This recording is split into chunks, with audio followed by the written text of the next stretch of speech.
এই অভ্যুত্থানের পরে উত্তরণটা অত্যন্ত গুরুত্বপূর্ণ, নির্বাচন তার জন্য গুরুত্বপূর্ণ। আমরা বিচার চাই, সংস্কার চাই, সংস্কারের রূপরেখা তৈরি হয়েছে এবং সেটা ঐকমত্যের ভিত্তিতে হতে হবে। কিন্তু একদল আমি যা চাই সেটাই চাপিয়ে দিতে চাচ্ছেন। যুক্তরাষ্ট্রের 1 নম্বর জিম চেইন গোল্ড জিম এখন আবারও বাংলাদেশে বসুন্ধরা আবাসিক এলাকা ও বসুন্ধরা সিটি শপিং মলে। এমনকি তারা সেটার জন্য নির্বাচনকে হতে দেওয়া হবে না এইরকম স্লোগানে গিয়েছেন। স্পষ্ট করেই বলা দরকার, জামাতে ইসলামী সহ 8টি রাজনৈতিক দল তারা পরিষ্কার করে বলেছেন যে তাদের মতো দাবি না পূরণ হলে নির্বাচন তারা হতে দেবেন না। এইটার অর্থ কি? এই হুমকি তারা কাকে দিচ্ছেন? তাদের মত শুনতে হবে। এই জবরদস্তির রাজনীতি একমাত্র নয়, এটা যদি অপরপক্ষ বিএনপিও দেয় তাহলে আমাদের ভাবতে হবে যে এখানে আসলে এইটা কি জবরদস্তির রাজনীতির পুনরাবৃত্তি হচ্ছে? আমরা কোনো জবরদস্তির রাজনীতিকে সমর্থন করব না।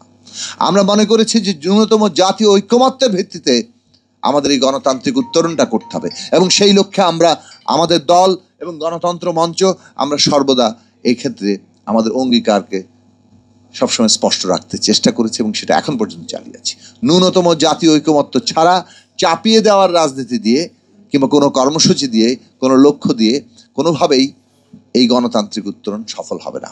আমরা সে কারণে অন্তর্বর্তী সরকারকে আহ্বান জানিয়েছি যে উত্তরণের পথ হচ্ছে বিচার, সংস্কার, নির্বাচন এবং নির্বাচনকে এখন যে সময়সীমা ঠিক করা হয়েছে তার মধ্যেই নির্বাচন আয়োজন করা, অর্থাৎ ফেব্রুয়ারিতে নির্বাচন আয়োজন করা এবং সেই উত্তরণের জন্য ন্যূনতম যে জাতীয় ঐকমত্য দরকার সে ঐকমত্য যাতে কোনোভাবে বিঘ্নিত না হয় তার জন্য সর্বদা সচেষ্ট হওয়া এবং সেই কাজটাই সরকারকে দায়িত্ব নিয়ে করতে হবে। সেই দায়িত্বই তাদেরকে দেওয়া হয়েছে। কিন্তু আমরা রাজনৈতিক দলগুলোর প্রতি আহ্বান জানাই, নিজেদের স্বার্থকে চাপিয়ে দিতে গেলে দেশে একটা বড় ধরনের সংকট সৃষ্টি হবে। সেই সংকটে কোনো রাজনৈতিক দলেরই আপাতত এখানে তারা যেভাবে ভাবছেন যে স্বার্থ উদ্ধার হবে সেটা হবে না, বরং ফ্যাসিস্টরা এবং তাদের দেশি বিদেশি মিত্রদেরই সহায়তা হবে। ফলে পরিষ্কার করে আজকে এই গণ অভ্যুত্থানের আকাঙ্ক্ষা দিয়ে, শহীদের রক্তের ঋণ নিয়ে আমরা এইখানে এই কথা বলতে চাই, মৌলানা ভাসানীকে স্মরণ করে, যে গণতান্ত্রিক উত্তরণের পথে আমাদের যাওয়া দরকার এবং তার জন্য নির্বাচন দরকার। লড়াই কিন্তু কোথাও থেমে যায় না। একটা নির্বাচন হয়ে গেলেই বাংলাদেশের মানুষের লড়াইও থেমে যাবে না, কারণ এই লড়াইটা চলবে। শেষ কথা এটা বলি, গণতন্ত্র টিকে থাকে যখন গণতন্ত্রের উপযোগী রাজনৈতিক শক্তি থাকে।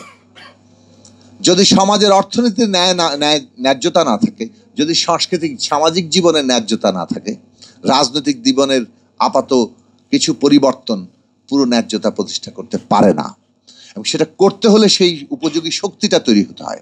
নিঃসন্দেহে আমরা গণতন্ত্র মঞ্চ যখন জোট হয়েছি, আমরা যখন আমাদের দল গড়ে তুলেছি, আমরা সেই ন্যায্যতার উপর দাঁড়াতে চেয়েছি। আমরা জনগণের পক্ষের একটা শক্তি হয়ে উঠতে চাই। একটি সিট, 2টি সিটের জন্য আমরা কারো পেছনে হাঁটছি না। আমরা একটা বাংলাদেশের জরুরি জাতীয় কর্তব্য মনে করি, সেটা হচ্ছে এই মুহূর্তে রাষ্ট্রের পুনর্গঠন, জাতীয় পুনর্গঠন, নতুন রাজনৈতিক বন্দোবস্ত প্রতিষ্ঠা। সেই ক্ষেত্রে যে যুগপৎ লড়াই করেছি ফ্যাসিস্টের বিরুদ্ধে, সেই কাজ সম্পন্ন করা পর্যন্ত আমরা আমাদের দায়িত্ব এবং কর্তব্য, জাতীয় কর্তব্য আমরা পালন করব। কিন্তু এটা মানে নয় যে আমরা কোনো দলের লেজুর বৃত্তি করছি।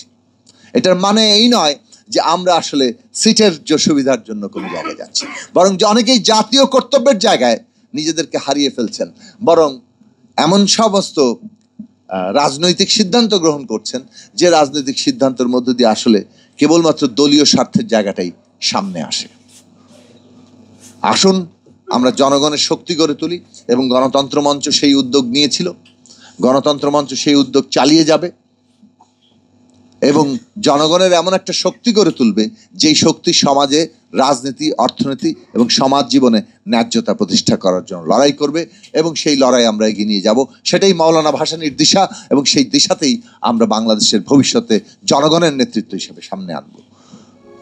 আপনাদের সবাইকে ধন্যবাদ।